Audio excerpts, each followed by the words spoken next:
Kryetari i Partisë Demokratike Sali Berisha akuzoi kryeministrin Edi Rama se ka bllokuar procesin e negociatave me votun kundër kërkesës së SPAK-ut për arrestimin e ish-numrit 2 të qeverisë Belinda Balluku.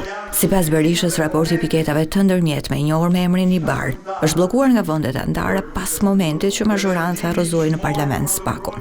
Bashkimi Evropian foli. Nuk mbyllet asnjë kapitull pa votimin e IBAR-it dhe IBAR nuk votohet pa arritur standardet e kërkuara. Bllokimi i IBAR-it do të thotë bllokimi mbylljes së çdo kapitulli.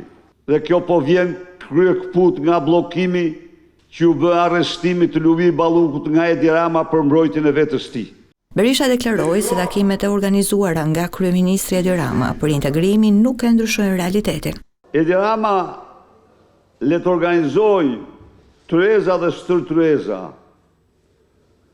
por asnjë kapitull nuk mbyllet pa votimin pozitiv unanim për IBAR-in.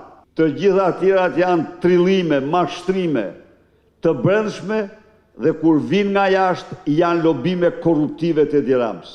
Berisha komentoi gjatë konferencës me gazetarët edhe emërimin e drejtorit të ri në krye të policisë së shtetit. U emërua Skënder Balluku.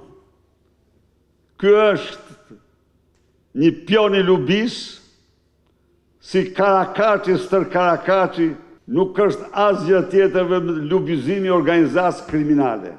Berisha mblodhi sot edhe drejtuesit politike koordinatorët për të diskutuar procesin e zgjedhjeve brenda Partisë Demokratike.